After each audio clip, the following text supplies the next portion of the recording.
Hi,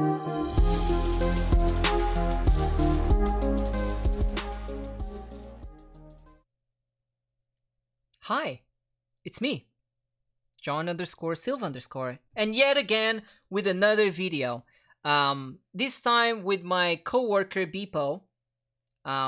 He will be teaching you. This will be a special Decodes episode where Beepo explains how he will be answering this question. All right. So why don't you go ahead, Beepo, and read the question for us, shall we? Okay, John. How would you go about rendering in this way? It's very interesting mixture of colors and textures. Well, Beepo, that is a very good question.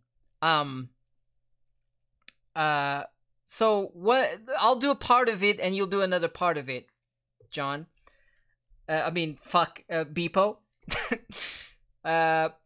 So how would you go about rendering in this way? It's a very interesting mixture of colors and textures. So the first step to it, I'll start it off, Beepo. The first, let's actually take a section of the character.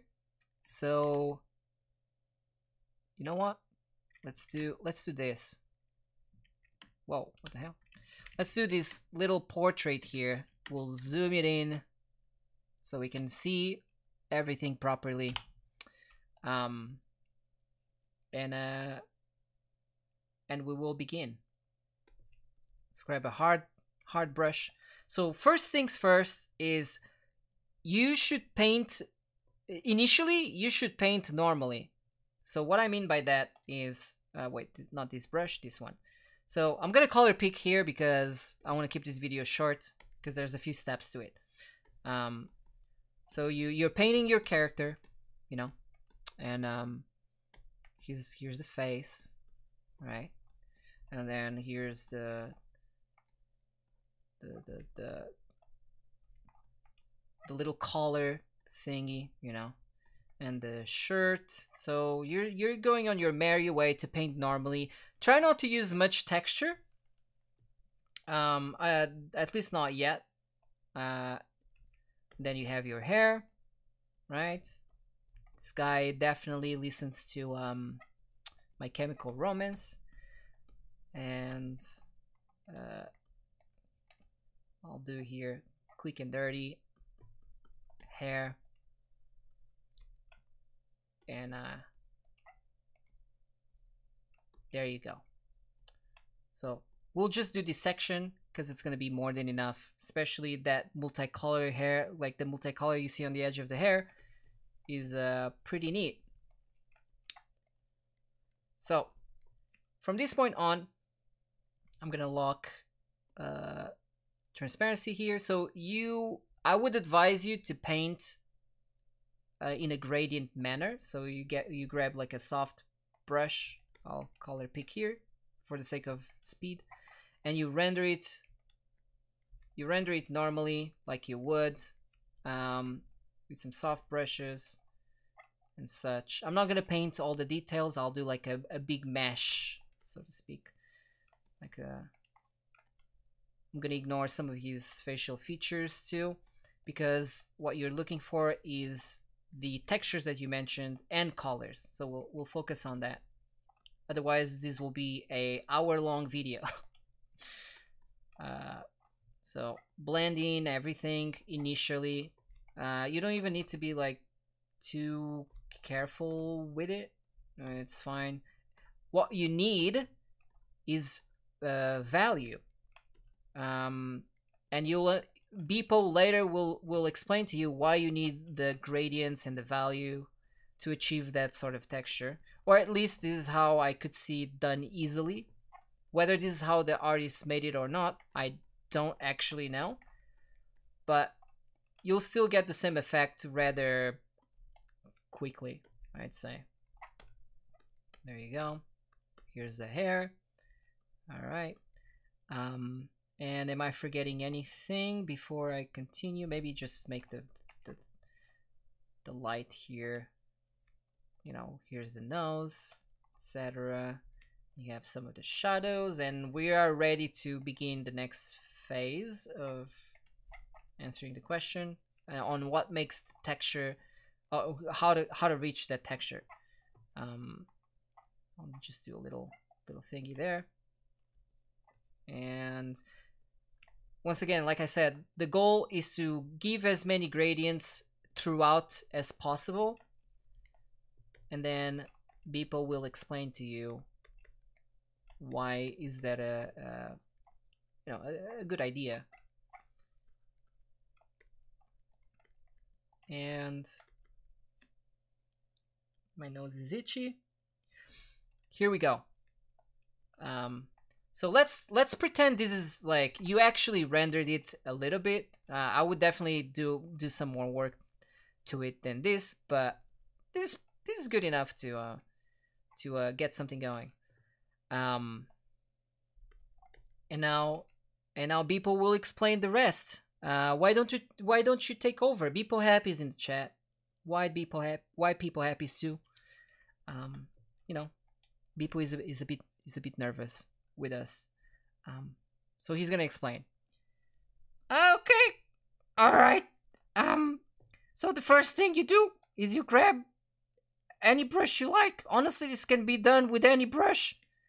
And for example, I'll grab this one that has an edge to it. And all you do is make a new layer. And you want to get in there and color pick under the actual gradient that you have here, because without gradients you can't do this. You see? You can't do that. If it's just flat, then it's not gonna work. For example, the ear barely has any gradient to it, and if I color pick, I'm drawing right now, and if I color pick, nothing shows. So you need gradients in order to achieve some of this effect. So I'll do a little bit the face here. For example, where the light hits, you do just a little bit of that. You make your brush small and you follow the brush strokes along the form of the face. So if an area turns away from us, then you want to paint in that direction, right? So that's all you got to do. Back and forth. You color pick the gradients, and it's a bit of a work. But if you have a pretty good render, at least more render than I do, I'll actually pick a different brush for this one. Just a normal round brush is fine. And you follow the forms. All of those things combined will make it very, very nice. So you keep doing that over and over. Like that. Right? So that's why you need the shapes underneath. And you can see that the artist goes he counter crosses, so some of the brushes actually go against the form here, right? So you just keep going and doing like that over and over and over and over and over and over and over again, all the time. Oh wow, Beepo. That's very good, Beepo. I didn't know that, but now I do. So you're saying that we just keep going in a refined manner, and obviously the more render you have underneath, the more you can kind of blend in. I can see, right? The more you can kind of blend in the brush strokes to make it appear more natural. Obviously, what we have here is very rough, but if you actually spend time on the render and everything else, then it'll actually seem to be very, very useful and I mean useful for this kind of style at least, right? So I mean I pretty much could just keep going here, right? Right, Beepo? Yes, of course. You can do it for as long as you want. We just did it a little bit, and you can see that you can see that it's actually getting in there slowly but surely, right? But this effect works best if you already have somewhat of a render underneath. Oh, okay. So for the colors, I would assume, so all of these multicolored stuff that you're seeing here, I would actually propose, I'll wrap it up here, Beepo. So I would actually use it's very simple. It's a color. It looks like it's a color layer. No, it's not. I'll do it with a hard light because I love hard lights because lights are hard. Um, so with a hard light layer, I made a new layer, and you can just go around, pick colors, make them some of them a bit brighter, some of them a bit darker, and you plop down some cooler colors against the against warm colors. Is generally the idea. One thing you don't want to do is make the colors be too contrasty. So you don't want to go with a really dark color, right? You want to match it to the value that you're applying this color to. So for example, in the shadow area of the hair, the current color that I have is a little too harsh. So I would actually make it a little brighter, maybe a little bluer. And then when I turn this black and white, the contrast isn't that crazy, right? So that because of that, you can add more random colors without hurting.